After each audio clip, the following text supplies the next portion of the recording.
Good evening and welcome to Press Pass. And of course, being the 30th day of September, we are very clear on what we need to put first straight. And I hope you have your money straight in terms of exchanging the old notes. But hey, this is what's coming up on Press Pass. My name is Mark Masai. Glad you could be joining us tonight.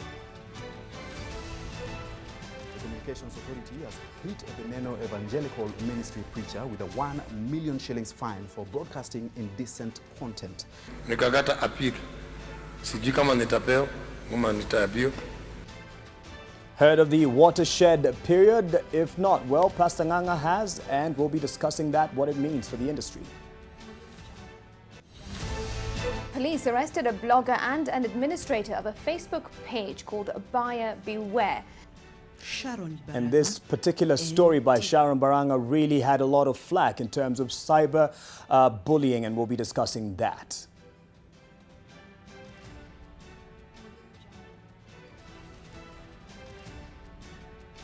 So watershed period and cyberbullying, and for the first part, watershed period and what it means, we'll be having a panel of three. The fourth will be joining us in terms of the cyberbullying discussion. That is our very own Sharon Baranga. But first, let me introduce you to someone who's not a stranger on the panel, Kokio Cheng. She is a journalism lecturer at the USIU Africa. I don't know why I'm stumbling about that, but it's because she's probably looking at me right now. Next to her is Bonapita Ikumilu. He is the Acting Assistant Director at the Communications Authority of Kenya, and next to him is Victor Bwire, the Head of Media Development and Strategy at the Media Council of Kenya. Also, the Deputy CEO. He doesn't like me using that title on him, but hey, he's a senior in the profession, and I'm glad that he's joining us tonight as well. So first things first, here's some clips of probably what you've seen on your WhatsApp group or on your various social media platforms, be it Facebook or Twitter or even Instagram. And Pastor Nganga has been getting a lot of coverage, and definitely not for the right reasons. You've seen a snippet there of him appealing to a penalty that he was handed down by the Communications Authority of Kenya. And this is apparently because of indecent exposure in terms of the content that has gone out to the public during the watershed period. Here's some snippets. Nini kinaendelea? Wewe umenunua ama umenunuliwa? Ni yako. Na nywele ukatengeneza ama ni ile ya kuwekelea? Simama hapa. Nitapiga wewe kofi.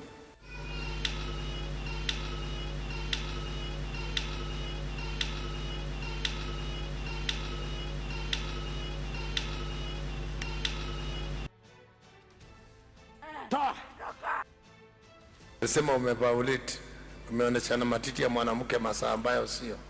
Sasa mimi najuaje matiti ziko hivi? You've probably seen that. Well, it's past 10 p.m., so I hope that we are right to be able to discuss this issue at this hour. But Peter Ikumilu will be able to tell us better. But give us a context of this particular issue. He has been penalized 1 million shillings. I mean, why him? Is he an owner of a station? And what law had he gone up against, or had he broken? Thank you very much. First, to correct, is not him who has been penalized. Yes. We penalized the licensee. The licensee is called Sasa TV. Is the licensee who was covering that incident. Apparently, is a licensee who has been the limited company is under the church. Under the church? Yes, but we are dealing not with the church, but we are dealing with the licensee. Licensee. Okay, so here in this case, who takes responsibility? The licensee, please. The licensee, okay. Yes. And he talks there in the clip, he talks about, oh, he appealed, or in terms of trying to ask for a recourse of some sort, or leniency. So how did you respond to that? The company did appeal. We considered it and we did not grant. Due to the fact that we have a procedure in applying the penalty. Yes. The first part is when you realize there is inappropriate airing of content in this case, we give a warning. And then after that, we invite the person to our office, whereby we take him through the programming code and what it requires of the person. And after that, if there's still a repeat of the same, we now write to the person, tell him that, hey, this is a repeat. Yeah. And so we have to continue to penalize you on these grounds and also give you an opportunity to speak out and justify himself. In case there was maybe a technical error or something that happened, then we can consider and decide whether we can let go the penalty or continue to progress with it. So there had been that approach to him first in Yes, summon yes. to come and discuss with you, Yes. and then there was a repeated offence. Exactly. In line with Exactly. the same. So has he, has the licensee paid the penalty? And in that, would you be able to tell us what exactly was the issue in the content that went on air? Thank you very much. First, the Kenya Information Communication Act prescribed something called a watershed period, which is supposed to operate between 5 a.m. and 10 p.m. This is the time in which the programming should be of general nature, so that we protect our children from watching things that they're not supposed to watch. And then the programming code also stipulates that when you're doing your programming, you should have decency. There should be good taste and decency. Yes. You should be careful on what you're going to broadcast, because broadcasting in its nature has an impact in the country. Broadcasting is supposed to uphold the standards in the country, so that is somebody who watches our broadcast can be able to say this is what Kenya is. We also require that licensees have something called profanity delay, because you may not control what somebody will speak, but you have a 7 seconds for you to decide as an editor what you need to allow to go on air. For this case, in both counts, he failed according to the programming code standards, which are the broadcasting standard in the country. Okay. Yep. And let's now look into, I'll now introduce Koki and Victor. I mean, we're at a time when we have exposure to the internet and, yes, we're talking about 5 a.m. to 10 p.m., but there's much more content that is available. And I don't know what questions you might have in terms of now the field having opened. It's not just the 200 and so radio stations that we're talking about and 85 TV stations or 84 TV stations that people can watch on free-to-air television. It's opened up into the internet blogosphere, if you may call it that. Are there any concerns in terms of either need for some form of regulation in that space? It would be a challenge to regulate what is not within the legacy media for now, right. Because again, content is not just confined to Kenya, it is produced in various parts of the world. So I think that would be a bit of a challenge, unless it's just enabling maybe the online platforms to complain and bring down content. At least that is one way I think it's possible to be able to do so. If regulation were to be taken at a local basis, it has to be taken with a lot of consideration around, issues of public interest, issues of freedom of expression, issues of freedom of, of the press and those kind of things. Right. So for me, I think it is in order for legacy media to, and especially broadcast media, to focus on the watershed period, to try and shield, our children from content that otherwise would be indecent, would expose them to violence. For example, you could see the slapping that's going on. I don't know, I hear it is in the act of removing demons and the like, but then again, I'm not sure how that would be contextualized. The kind of incivility towards women, men, children on the show could now lead us to wonder whether in terms of the code of ethics they are not violating things like indecent exposure, violence on television, use of offensive language, and nudity for that matter. Okay, and in your monitoring activity and duty, Bwana Victor, and in helping people develop media and be more strategic from your post, are we getting it right in conforming to the watershed period?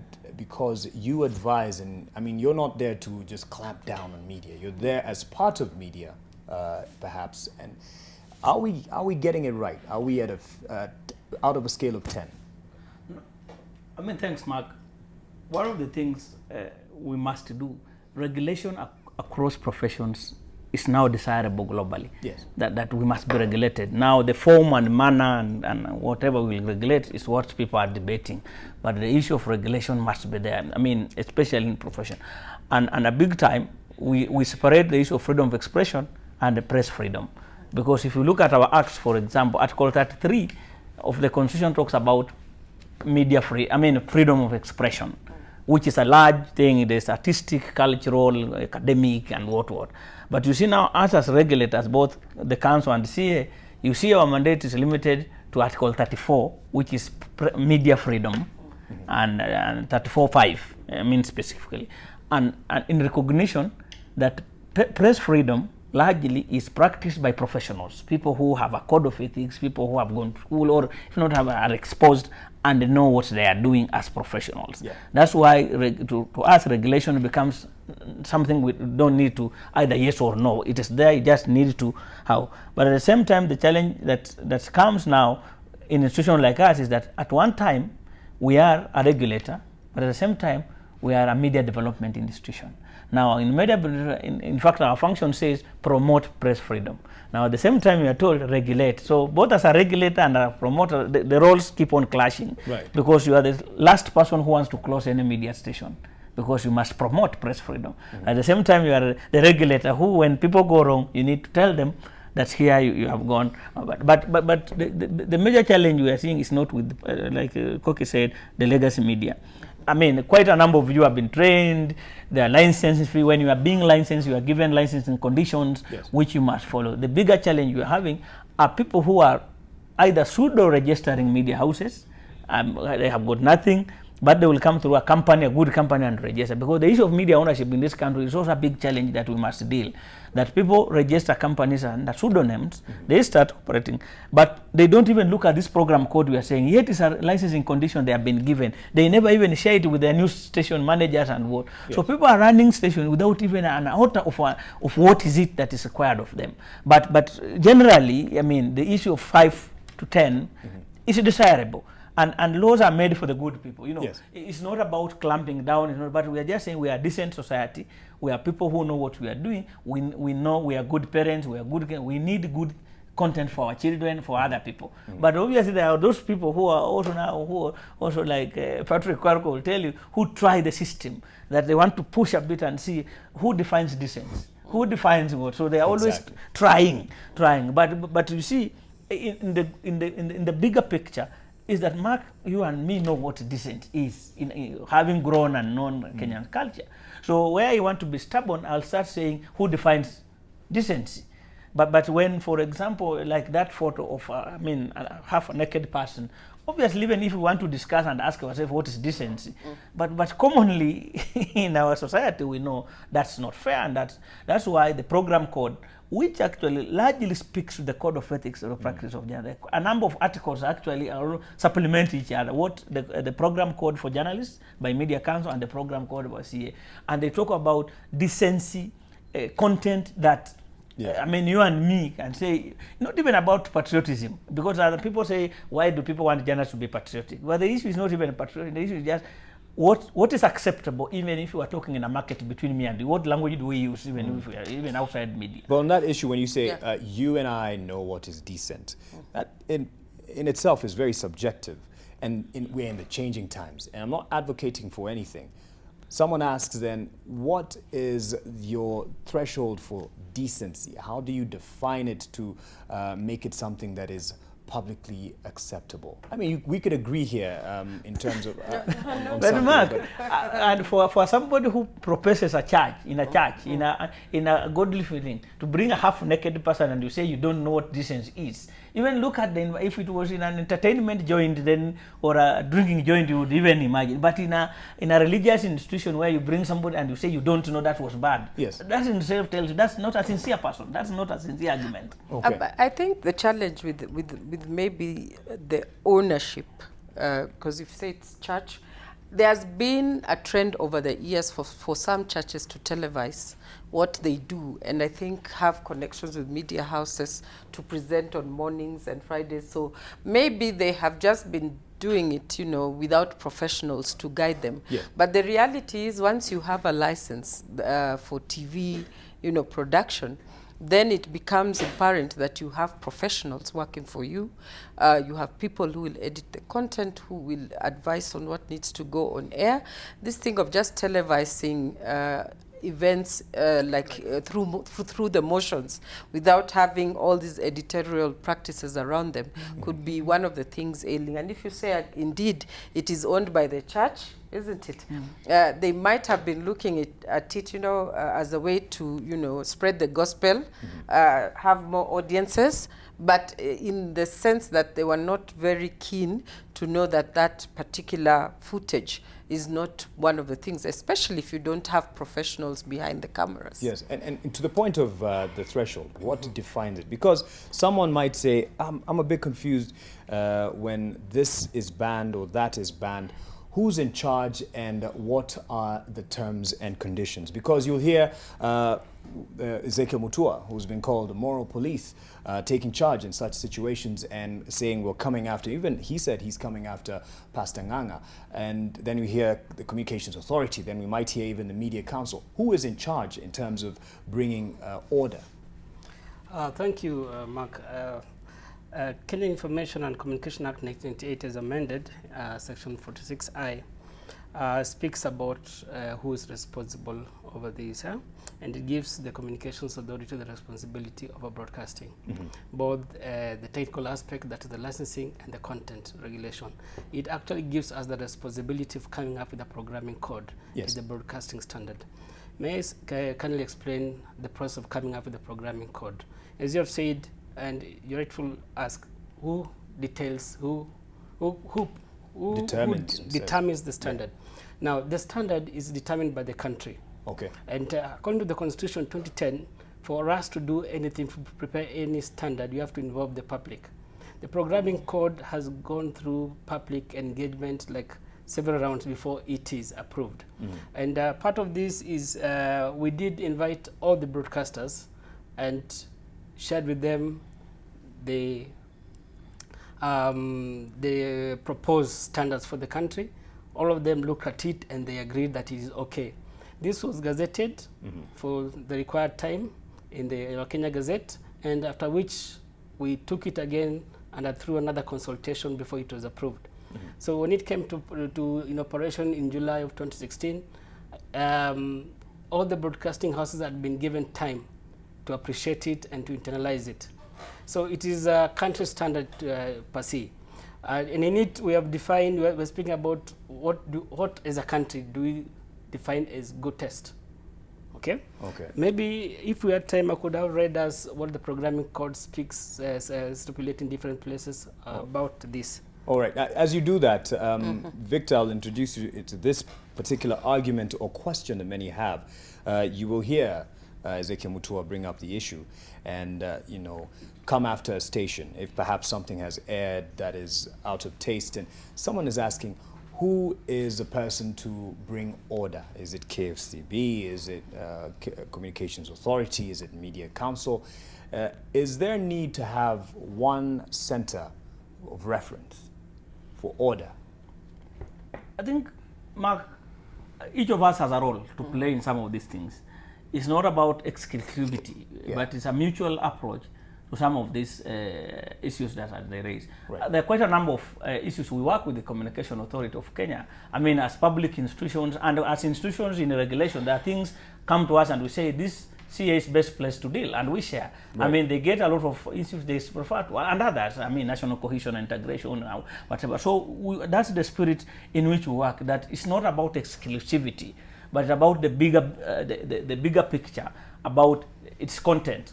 Now, whether KFCB, Dr. Mutua noticed it first, whether Media Council noticed first, whether the CA noticed first, is an issue that are they justified in whatever they are raising? I mean, that's, remember, Media Council under 34.5 has functions, CA has functions. Within the program code, CA, through their own working, they work with the Kenya Film Classification. So those are arrangements that institutions do make. Even Mark, NTV agrees with a sister station in Wera to sell you some content. Those are things that happen. So there's no exclusive nature of each having this particular space to play. But like you say, we encourage media houses and our clients who are media houses and journalists to also fight for their rights. If you feel Media Council has violated your right by stopping you from maybe doing a particular thing, you are right to seek redress from the various redress mechanisms. So we also need to have journalists and media houses which know their rights. If, for example, Dr. Mutua stopped you from doing something and you feel your right has been violated, seek redress. Right. If Media Council does something and you feel they have, we are not saying we are perfect and will be doing all perfectly, but we are saying this is our responsibility. Sometimes we get it right, sometimes we get it wrong. Right. But it's through engagement, either through courts or through mediation or through rising up, that we discuss and say, here we had erred, or here we had done the right thing, or we had not done. So it's a continuous process of engaging. There's no textbook answer to some of these things where you say this is the right thing, this is not. But regulation in a changing world is proving problematic globally. It's not just Media Council. I mean, it's not just CA, it's not just Kenya. Because initially we were regulating channels, but channels are moving. Technology is moving more than us, the regulators. So we are chasing. By the time we are talking about free-to-air, guys are now on YouTube channels. The guys are now going live on Yahoo. What do you do with such a guy who is not really a journalist that you license, but every time now you are seeing guys going Yahoo live and broadcasting. So these are people we must continuously engage, talk to, help them understand that we are not regulating because we want to stop you from what we are doing, but for responsible content generation and sharing, you need to do one or two things. So, so we are continuously engaging. There are new journalists who are coming in the field. There are independent content producers who are coming. Some of them generally don't know about these things. I mean, I've talked to you many times. Code of ethics or the practice of journalism is not taught in any of our colleges, but this is the standard we gauge journalists against. So if we are not continuously engaging with them, then they will not know. We will be chasing. We'll be chasing. Yes. So to us, is even through such forums like Press Pass, a 2-hour program that is just educating our members about what the program code requires, what about the code of ethics, so that we also put the responsibility on content producers to see why we are telling them to do the right thing, or what is agreeable, not us to be chasing, to be closing routing station, to be arresting. That's not a regulation model that will apply in this age and time. So we need a continuous engagement where we are wrong. Academy, we need people are researching. We need to know what is happening in other areas, in jurisdictions. So that is a continuous process. Okay, Koki, I think you want to weigh in on this matter. Let me allay Victor's fears. We teach media ethics. and the code of ethics. And that's the big idea. People teach media ethics and call it code of ethics, which is different. People are teaching media ethics, which is different from the code of ethics as provided for by the Media Council. No. There is not. We have checked. No, but we have to teach the code of ethics in that particular context. Yes, in that context. Yeah. I mean, I've taught media law myself in some of these universities. I know the content. It's media ethics. They don't see the code of ethics. I can tell you. Okay, for me, I do. So let's continue. And it's what I'm teaching. Yes. I think in terms of regulation, yes, it's right to have all organizations who are in that realm regulating. Yes. But I think, like you said, it would not be so confusing if there was one particular agency. Like I knew all along that Media Council was the regulator for media. That's what I've known all along. And even as it has mutated from the Media Owners Association to where it is. For me, I know it. When I see now there's communication authority, there's communication complaints, there is, it gets a bit murky in terms of who you would want to direct a complaint to. Yeah. But that doesn't mean that they're not doing their job in terms of regulation and being able to capture what is wrong. The idea is just to make people conscious that when you take up the responsibility of having a license for that matter, you need to be able to know that comes with the need to be professional. And by being professional, then you need to have your staff who are trained professionally in journalism. And therefore, you will not just turn it into a mouthpiece or just, manipulate content the way you'd feel like, so that you can just justify having that license. I think it's more or less about those who are having media owners, for that matter, being sensitized on what the practice requires of them. Bwana Peter, you can weigh in. Just to add, but on, shortly though, you can't read a full. Exactly. In fact, I'm not going even to read it. I'm just going to state this: that the Communications Authority, being the entity that regulates the media in Kenya, we do give licenses to the broadcasters, both TV and radio. And in the licensing conditions, we do specify that these are your operating parameters, including programming code. And we have also have an MOU with MCK. We also have a working agreement with KFCB on how to regulate, just to remove those concerns that every entity is trying to do its own thing. Because to us, we're very clear where the mandate of MCK starts and stops, but it not be very clear to the industry. So it's such that should MCK receive a complaint that it knows it's on our side, okay, they pass it to us. And should we receive something that we feel the better place to handle, we pass it to them. So that kind of working relationship helps to ensure that the industry moves forward without agencies fighting against each other, so that kind of thing. Okay, you've spoken about you are regulating broadcast, that's radio and TV. Since I have you on panel, this is something that's been doing the rounds. Are you also now licensing Facebook, WhatsApp groups, and the admins? And this was by the proposal, of course, by the Malava MP, Malulu Injendi. Just to clear it, people, layman doesn't understand. I'm just correcting something. There's a Supreme Court ruling in this country which people have never listened. Who is the regulator of media in this country? And the Supreme Court ruled the body that was envisaged under Article 34(5) of the Kenya Constitution was the Media Council of Kenya. There's a Supreme Court ruling to that effect. But as an institution, like he says, we decided to move on because those politics in everywhere in public sphere there, people will fight for interest and there. But as the Supreme Court law of there's the a Supreme Court ruling to the effect that the body envisaged under Article 34(5) of the Constitution of the Media Council of Kenya. Yeah. There is there. I mean. Okay, so just to set the record straight. And licensing of Facebook, WhatsApp groups, okay, to seek CA licensing? Yes, let me go to that. According to the Act, CA has the mandate over every form of media, regulating every kind of media, including online, okay? And even online radios, online streaming services and all that. At the moment, we have not started licensing. We have allowed people to stream and all that. We have mandate over it. I think we have adopted the FCC approach, whereby until we reach a place we feel like it is necessary to put regulation, we can allow the industry to progress. Because another aspect that we want to encourage innovation, we want to encourage, as we say, freedom of speech. But of course, at the end of the day, we need to be responsible on how we use those different platforms. Yes. So this concern that, as a WhatsApp group admin, I should come to you to get licensing, it's neither here nor there, or it's in the works? Let's say that we have the mandate over it, and yet we have not started using it, utilizing it. But what would give you that mandate? I would just be curious. Maybe I'm a bit ignorant. I would be curious because all those spaces are platforms that are not even operated in the country. So then, I mean, I'm just curious to understand how you would then be mandated. May I go? Thank you. And that has been a question that many other countries have faced. Of course, our mandate will be limited to the guys who are operating on those platforms within our country.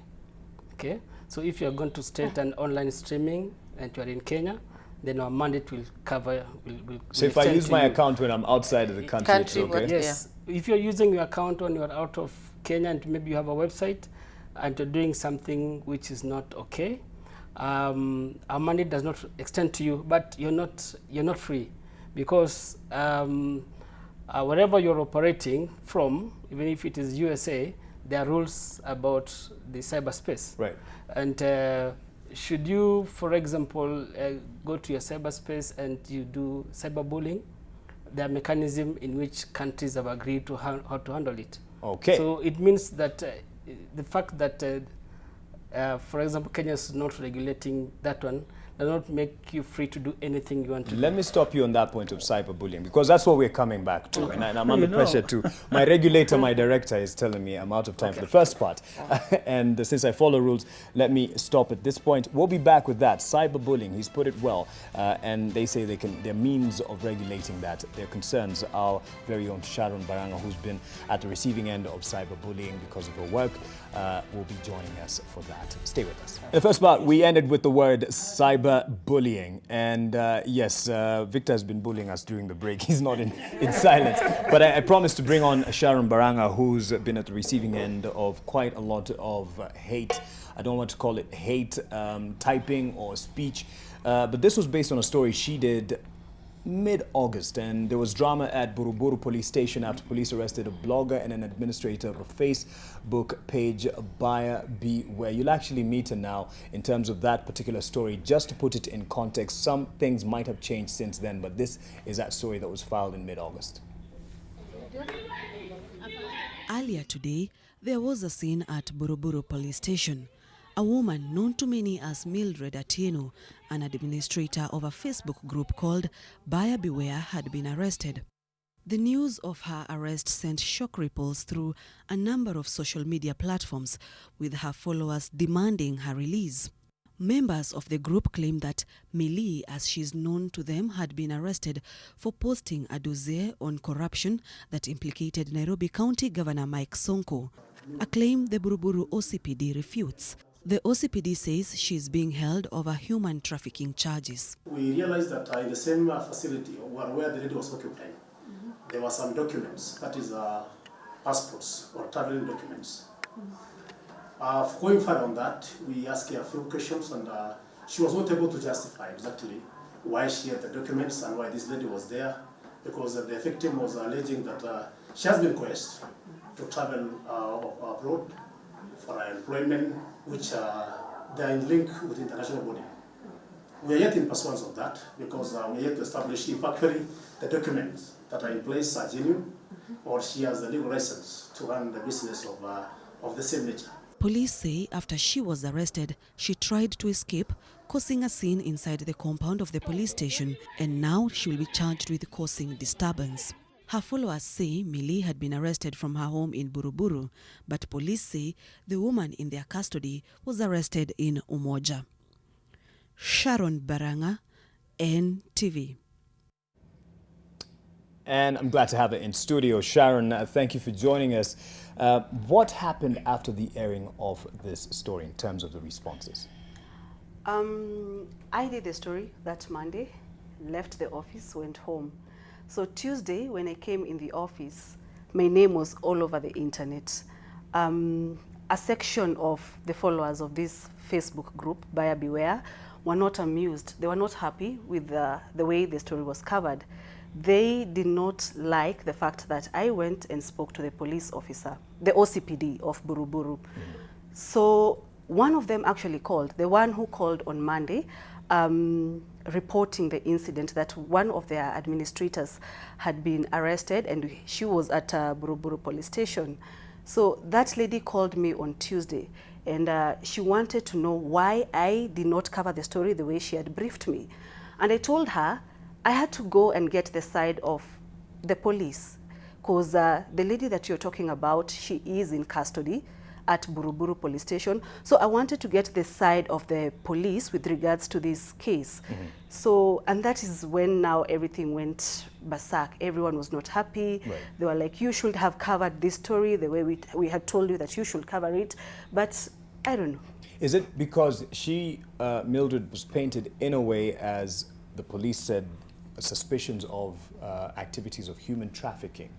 Is that the problem in this particular case? Because you did also bring up the aspect of the peers within the activist groups talking about her being either crucified for bringing out some details of corruption.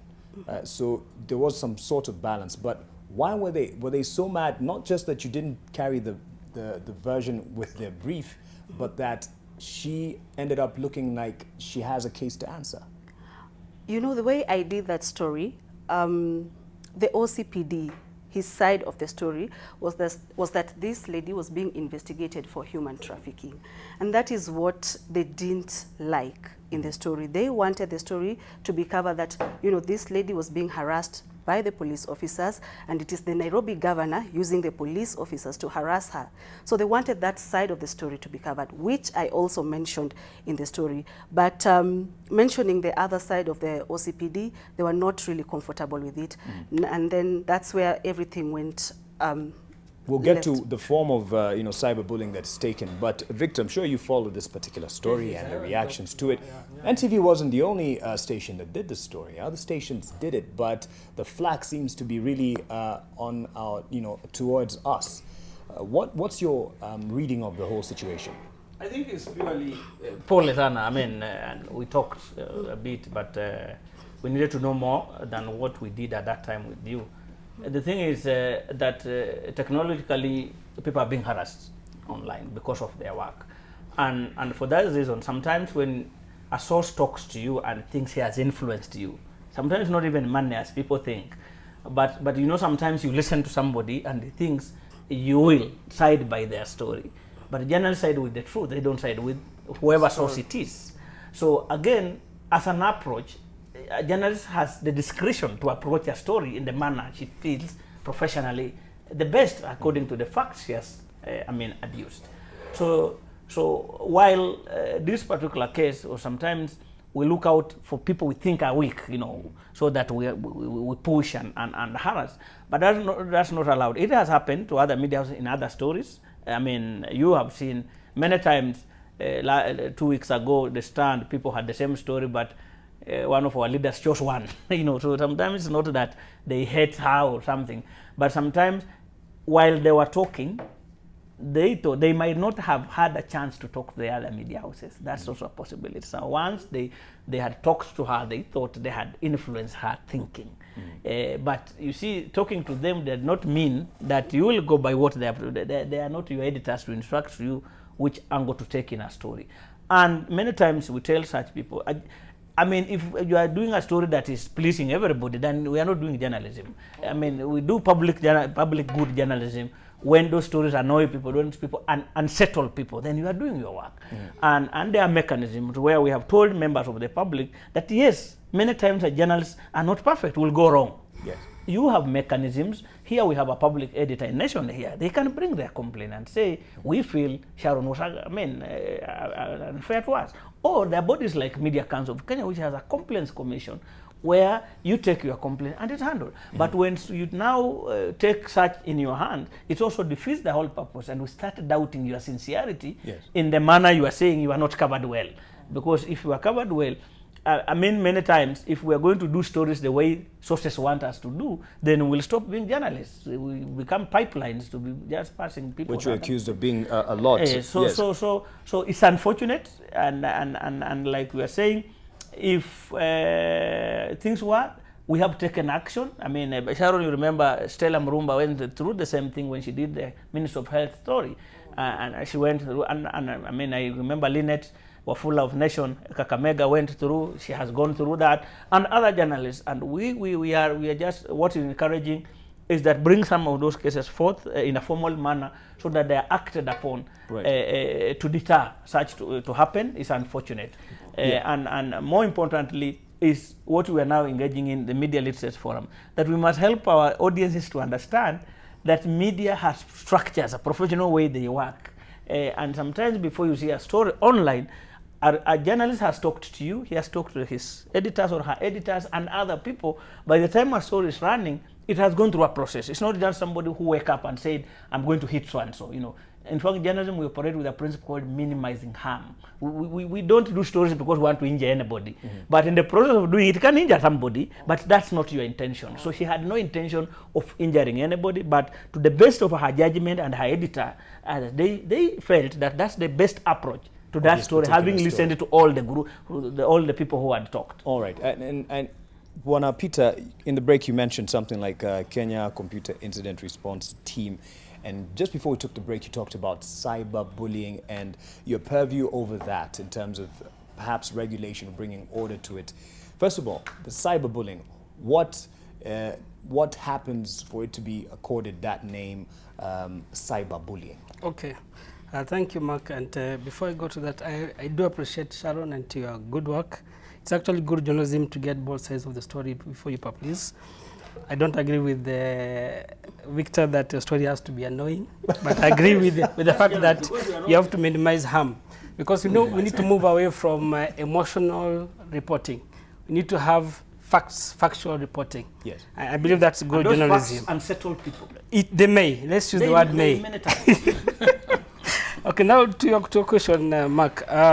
In Kenya, we have established an entity called KSAT, that's Kenya Computer Incident Response Team. Under CA? Which works in CA, under CA. CA. It's one of the departments in CA. Okay. And this department works with other bodies, other governmental bodies, the CID, the police, and the other security agencies in the country.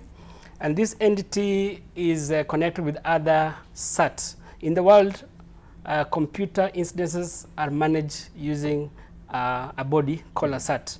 That's what was agreed under ITU. So this one in Kenya coordinates with all other entities in the country, because sometimes you may post something, a cyberbullying can happen with somebody who is not in Kenya. For example, her story, maybe the person who may be bullying her may be somebody who is in America. And the different SATs coordinate so that they can be able to arrest the situation. Yes. And what is in the sense? Is it just saying, "Oh, you're a terrible reporter. I don't like how you look. That story wasn't factual." What defines that cyberbullying? Cyberbullying is basically bullying in the cyberspace. Bullying is whereby somebody uses information about you to pull you down, to make you look bad, to harass you, to call you names, that kind of thing. And whenever that one happens, something has to happen. We take up the case, we follow up and ensure that that bullying will stop. Okay. Yes. And it's not just journalists who receive this. Yes. And we're not being crybabies. Yes. But there's a study, active study, ongoing study, to you, Koki, that you've been part of about the cyberbullying, especially towards the female journalists in the profession. So it is happening. What's the situation like? Actually, this is the fourth study on what we are calling technology-assisted violence. Most of them have been run by AMWIC and Article 19, and there have been follow-up stories. The idea behind examining bullying per se is to more or less establish the transfer of offline violence to online spaces. Studies have shown that journalists stand together with the celebrities and politicians, and they're amongst those who face a lot of bullying online. And in that process, of course, both men and women journalists will face bullying, but with men, it tends to be not, towards the person. It's more of insults, it's more of a bit more casual than it is for women. But for women, it comprises things like body shaming, public shaming for having an opinion, threats to their lives, threats to their career, and it has a lot of psychological effects on, at least from the studies, women journalists, which include being radio silenced, where you're not supposed to have an opinion or be scared to give your opinion. It includes them being desensitized, that they don't care no more about what's going on around them. They normalize it, yet it really disturbs them psychologically. Right. Now, in the most recent one, though the study is not conclusive, we're looking at the psychological effects. And from what the rudimentary findings indicate is that women journalists are really called names, insulted. A lot of incivility affects them. They have threats most of the time to loss of their career. They also face a lot of public shaming for having opinions for their work, just like has been demonstrated with Sharon, for public views that they are supposedly not meant to have, and these go to the range of between 40 to 60%. Wow. So that's just rudimentary in terms of the effects. And of course, the psychological effects are so many and wouldn't now conclusively say what until it's analyzed, Right. but you can see the impact of cyber. It's a space where you don't feel safe to give your opinion. For example, now she's not safe because she gave a factual story. So I think it's more or less going to help us come up with policy in media houses. Right, but we can at least get from her experience what it has meant Yes. for her. This was a few weeks back, but I don't believe it was a first incident. It's happened before. But what kind of, you know, approach or messages were coming your way? I mean, is it, she's mentioned threats to life. Has that happened? Actually, it happened. Some of the comments were very crude. Yeah. Someone actually said, my throat should be slit. Someone said, I should be burnt. Someone said, I should be raped. So you get to hear some of these comments, and then you wonder, did we have a personal, you know, Yeah. did we have a personal Issue against each other. Yeah. against each other? Because the way they come at you, it's like you even get scared when you're walking around the streets, because now these people know you, you don't know them.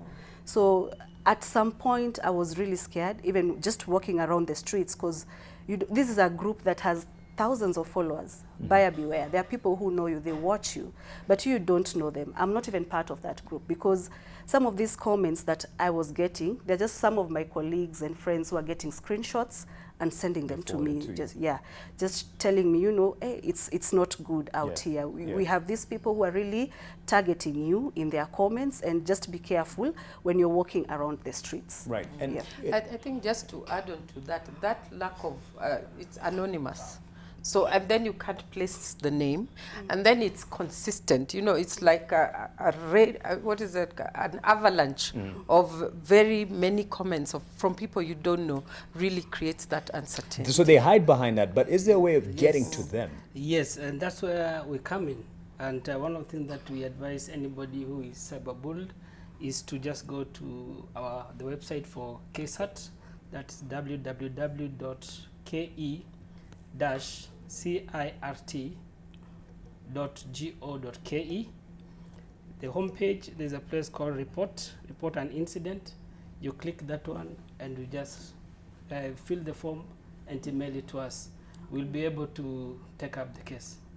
So And in like terms for of this one, we'll really be looking forward for you to fill the form and progress. Right, and in this case, particularly for this incident, it was very distressing. And I being your colleague, we saw how it affected you at work. Did you report it to anyone? We have Media Council here, we have the Communications Authority, AMWIC. Did you reach out to any of these organizations? I mentioned it to my bosses. Okay. They knew what was happening. The company lawyer knows what is happening. Right. And I remember that like 2 weeks ago, that was the second time they were now attacking me again. And at that time, I became very emotional. Yeah. I am not of the, I'm not just part of those people who would go to social media and clap back or try to, engage the people who are trying to engage with you. But on that particular Thursday, I was very emotional, and I did a post on Facebook. And I announced that if you have any issues with the way that story was done, Buruburu Police Station is there. It's open to the public. The OCPD's office is open. Anyone can walk in, and if you want any clarification with regards to any case, you can be assisted there. So I made that post very emotional, very, very angry, and Victor here reached out. He saw the post and he reached out, and he encouraged me. He told me, these things happen, you just take heart and continue doing your job. Right. Yeah. And in terms of, just away from the profession, he's given us an approach for the Communications Authority, but for the profession, besides just reaching out, perhaps you haven't seen something that's being directed at a journalist. What would one do in the profession if I'm attacked online? What should I do? I think, and that's where sometimes the distance, I think we didn't do much, because once I reached out, I didn't again after I talked to follow up. Yes, but that's not necessarily how I handle. Many times we follow up such cases, because we are here to give that support to journalists.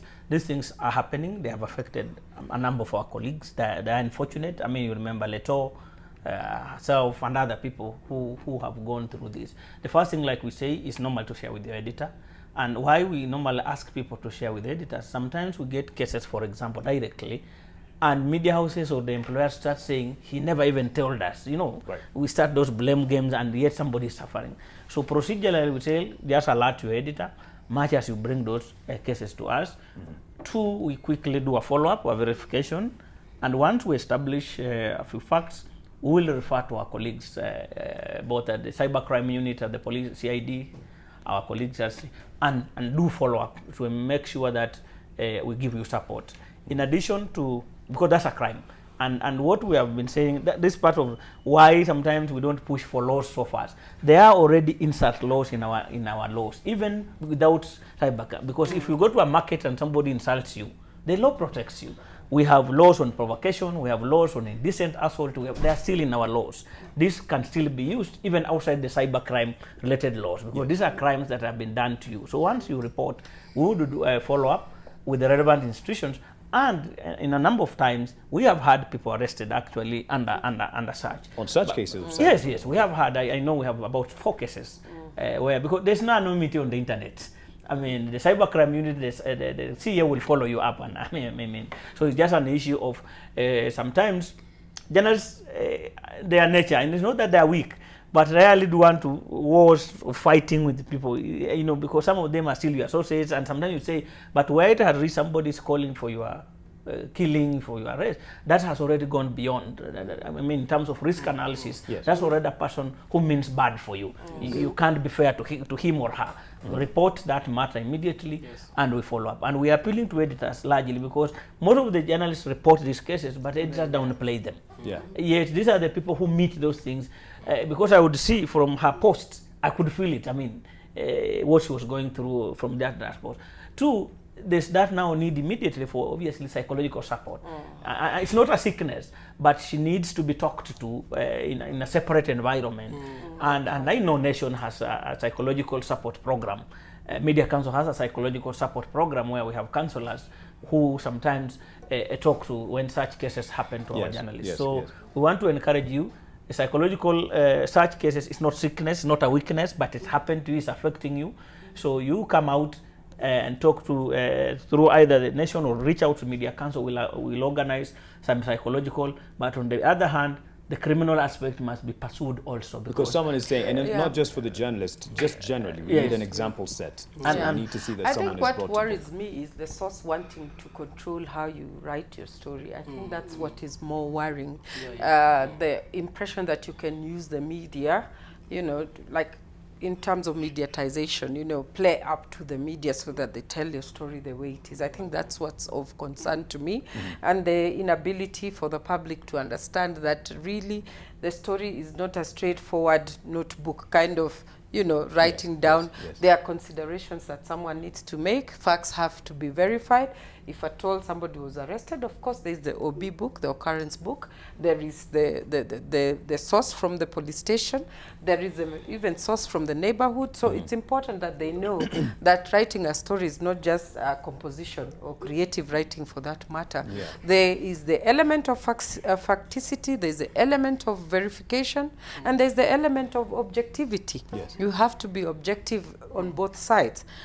Maybe they feel that the organization of the story went not the way they did, but having mentioned the two in terms of what the content of the story was, I think the public needs to be aware that journalism is really not a walk in the park.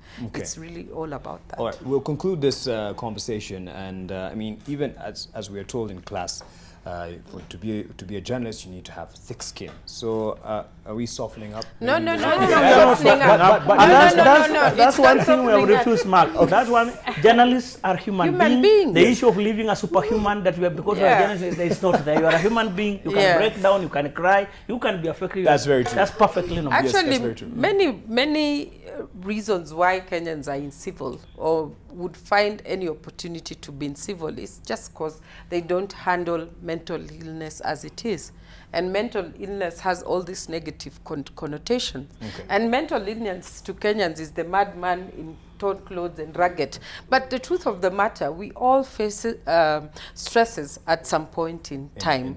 And that kind of stress might be difficult to manage at that point in time. And the problem is, if we don't deal with that issue disturbing you today, it becomes a trauma that you will deal with much later in your life. All right. Yeah. Let me hold it on that point. We'll conclude and also get some feedback also from Sharon Baranga in terms of her way moving forward on this. But stay with Press Pass. We're back shortly. Just before we took the break, we were talking about tough skin. And to be honest, sometimes we're told you guys are just being crybabies. You know, suck it up and move on. Because someone might say, I mean, it's online. You have not been harmed. But from the studies that you've done, how bad is it in terms of affecting Let your me work? tell you my experience. There's a group I joined and I left. Literally, they've tried to add me, left because of the kind of things they were saying about me, and I didn't find it, you know, it was not my truth. So therefore, I have a right to be in spaces where I'm feeling safe. And if I'm feeling unsafe, I must not ignore that. I must actually pay attention to that. Most of the time you find, even if you're unwell, most of the reasons people will pass on is because of stress or something that's bothering them. So the importance of psychological support must be emphasized, not just for journalists, but the public in general. That's true. I think that everybody needs an opportunity to debrief, to understand what they were going through, to kind of, put it into context and then move on to something else. Victor, you said, and I'll bring it to Sharon shortly, you said we are humans, we have emotions, and it showed even when she responded in a post which you saw and you felt that indeed this is affected and you reached out. But in your advice and in hindsight, would you encourage journalists to, you know, perhaps hold back in terms of engaging online? Because sometimes you'd say you're legitimizing these things that are posted by responding. For quite a bigger chunk of our advice is that keep off. Don't engage. No, don't engage, because now once you engage, you open up and they start. I mean, now you'll hear more, but sometimes it is at a stage you are a human being. Like I mentioned, some of these things are not textbook answers.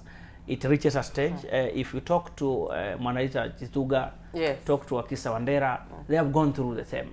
And sometimes it reaches a stage, tell them I'm a human being. And if you want us to go off cuff, we can go. You know, it's not that I fear you, just that it's professional, that I don't do that. But it doesn't mean I'm weak. It doesn't mean I can't fight back. You know, that's the thing. But that's in very extreme cases. We don't encourage. Once you start engaging, then you open up. If you keep quiet sometimes, I write very safe things. I mean, I would say commentaries for Nation, for what, which you think are just, but sometimes like last today, you get people insulting you even, but this is just a general thing. But once you, like yesterday, I made a mistake and responded to one, I got 98 messages, you know.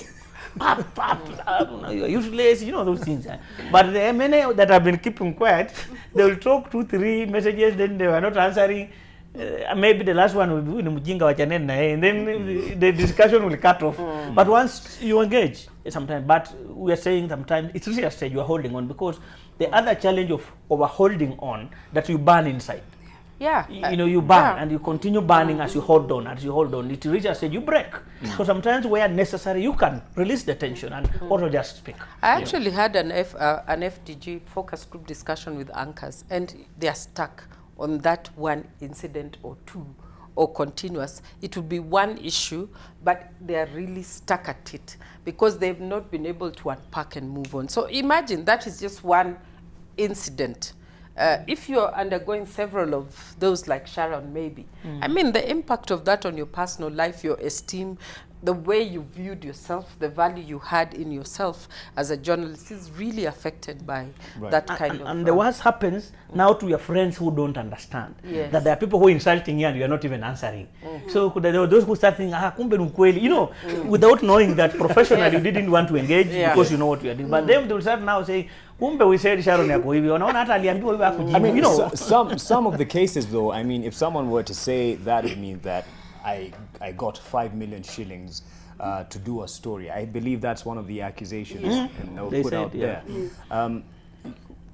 Inform us, you know, to tell us, help us understand the reason that you actually, and you say you don't normally clap back, but in this issue, you just said imetosha. You know, at first, when the story went on air, they came to me, they were attacking me, and everyone in the office was like, you just play it cool, you know, ignore, don't go to the internet. And I did that. So 2 weeks later, when this same admin came up with these claims that I received 5 million shillings to defame her, it got to me. I became very angry, and I just had to respond back, because I was like, I've been bottling up all these emotions. You know, everyone in the office is telling you, just act cool, you know, be calm, avoid going to the internet, and you do that, eh? But again, that is just acting. It gets to you. It gets to your very core. And for someone to start claiming that I received 5 million shillings, she's attacking my integrity. Yes. This is a profession where if you lose integrity, you have nothing else to do in this business, as in just go home and do something else. And you told me some people that have confessed to you in the same kind of experience have lost even their marriages. Yeah, when I did that post, now some people came to my inbox. They were like, they were confessing that, you know, I've also been a victim of this Facebook group. Some people are saying, I've lost my marriage, I've lost my name, I've lost my business. You know, it's something that has happened. And maybe if I can mention, this was not the first time that I was covering this particular group. Around 3-4 years ago, there was another lady who came to the office and claimed that, and reported that one of her friends was cyberbullied in that same group. And unfortunately, she went to Wayaki Way and threw herself on the highway. She committed suicide. So I followed this story. I went, talked to the family. I went up to the city mortuary when they were removing her body. They were taking her to, right at the border of Kenya, Tanzania, of the size of Kuria. That's where they were taking her to bury her. So I talked to the family, and they said, yes, our daughter was cyberbullied in this particular group. We are trying to follow it up. But again, they say they didn't want the media to interfere into the matter. So after covering that part of the story, I left it at that for the family to deal with it. Yeah. After doing that story, I again became a victim of that particular group, together with the lady who came and reported that story to us. They came attacking, you know, but this lady had all the screenshots, the way this lady reported whatever issues that she was going through. And then when they started cyberbullying her and everything, even people telling her, you can go kill yourself, we don't care. And it was really, really unfortunate that this girl, who was a university student, her life ended abruptly. This was a family mourning. She left a very young girl. I think she was around 3 years old. So a lot of people are saying, you know, I've been a victim of this particular group. And I don't know if you've received reports concerning this particular group. Buyer beware. Yeah. Thank you. Like the period between April and June 2019, we have handled around 26.6 million cases of cyber-related issues. 26.6 million? Yes. Yeah. And it is documented in our sector statistics, which is already on our website. What I will tell you and tell the rest of Kenyans is that other than the option of kuvumilia kukalia ndani, kindly, that's why we exist. That's why the government created CA. And that's why we have this KSAT. Bring up those cases. We have the mechanism, we have the technology, we have the knowledge of tracing, and be able to shut these people down. We can be able to help. But you know, it's hard for us to help unless it is brought to our attention. Yeah, please, let's bring them out. Something million, people always ask, yes, who was brought to book? What was the circumstance at the end? That's what people want to, because this way, if I know Victor had this penalty for doing this, I'll be a bit discouraged to do the same thing.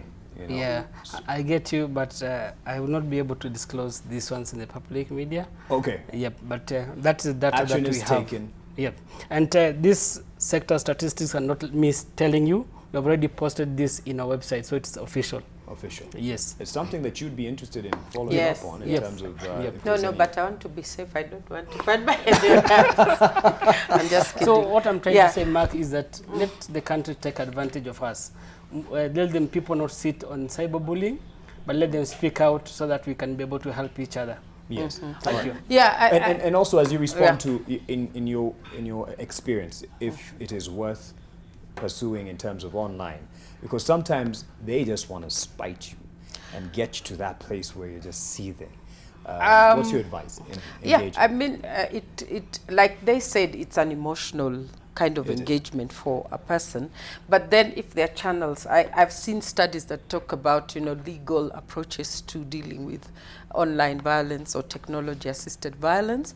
The education, like he said, the media information literacy program is big, and I think it's even being incorporated by some colleagues of mine into the teacher training program. They need to understand what, you know, content online means, the validity of it, whether it's fake or not. I think those are important. But inaction does not help. I think that's the other way of putting it. Inaction doesn't help. Yeah. It would be wise to try and pursue recourse if you really feel that that is something that has violated your rights. Right. Because in all fairness, this is something that is touching with her career. Her career is going out and getting stories that are of public interest. It is also about the process that, you know, makes sure that stories are told the best way that they can possibly be. But it's also about safety, not just physically, but psychologically and emotionally.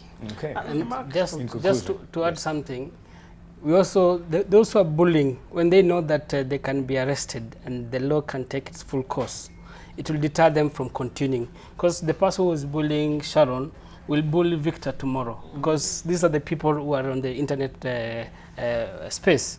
So the sooner we bring these cases to book, the better. But when we sit on it and we assume that it will just go away, the more we sit on it, the more we're not helping, because those guys will continue bullying other people who may not be having the guts or the strength to familiar with the case. Right. And Mark, don't limit it to even Sharon's case. Exactly. Look at yourself. When you handled the DP, for example, when you were in Mombasa, look at what followed, you know. Yeah. And that's bullying, I mean, because people push you to limits where you appear like you didn't know they were better, you know, and that already has an effect on you, because you gave, I mean, it might not be, I mean, but you handled, and you are the journalist. Now, Victor, who is a farmer, is advising you how you could have handled the interview better than yourself, you know, those things. So sometimes, sometimes it's not the fight, the extreme, like what they are doing to her. But sometimes it's very mild, it seems to be mild, but you could see it follows, and it now moves from it goes to WhatsApp groups, to your colleagues, to whatever, to your former, you know, and it affects you, you know. Yeah, because like you say, you leave sometimes you leave some groups and just disappear. Yet those groups are also giving you some other emotional support and other exactly, and that way you're kind of like sliced down to not saying anything, not having a public opinion. I mean, not raising your concerns. I think that is just not what is fair in society today. Right. We have freedom of speech, expression. If you feel that I have done something that has violated your rights, they have the right to follow through, right of reply. There are so many mechanisms within the profession that will allow a story to be clarified, and that you get, you know, justice for you in terms of a story. And for journalists, just one. For journalists, sometimes it was because we have already told them a number of things they can only do them in their bedrooms and their hearts. They can't give up opinion whether they like or hate Baba. They can't, you know, because professionally. Now they already a lot of things they can't do in public. Now even the professional things they have done, they are also being harassed because of that. So you start feeling I'm useless in this world. I can't talk. I can't make my personal opinion. I can't even professionally. I can't do anything, and it pushes them down a lot. Just to add, within ourselves as CA and also MCK, we have complaints handling mechanism. So if a journalist writes a story which you feel like he or she has violated your rights, you have those venues you can use. You can write to us, you can write to them, and between these two agencies, we'll be able to sort the issue. All right, at least you know the channels. Yeah, I don't think the media can be pushed around to tell stories the way you feel like as a source. I think that's one thing that people need to understand. Sources are there to kind of like add value to the facts around the story.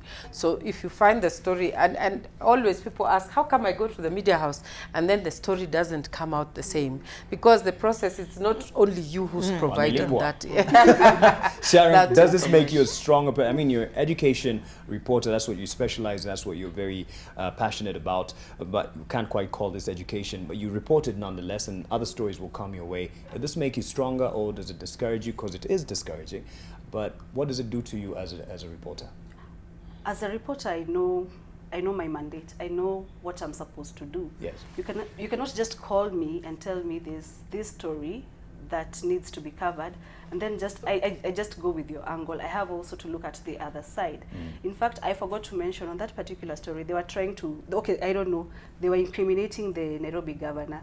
I tried to reach the Nairobi governor through my colleagues, but he was unreachable. So for a story to be well balanced, you need to have all the voices in conflict. And that's what I tried to do. I used their side of the story, that their administrator was arrested for posting documents that were incriminating the governor. And I also covered the other side of the OCPD, who was very categorical, very clear on what really happened with regards to that story. Right. So as a journalist, it makes me stronger in a way. Fine, there was a time I was scared. I was emotional, because it gets to you, you're human. But other than that, you just wake up the following day, you come, you do another story, and yeah.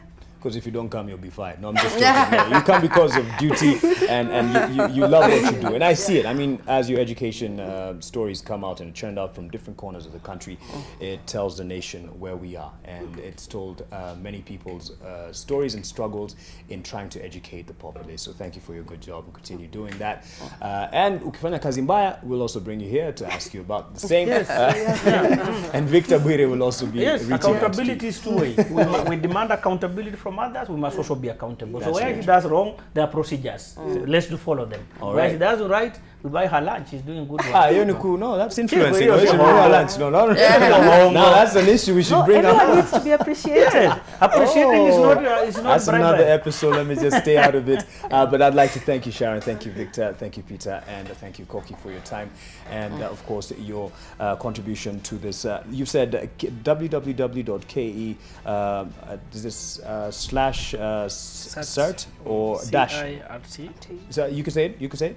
www.ke-cirt.go.ke.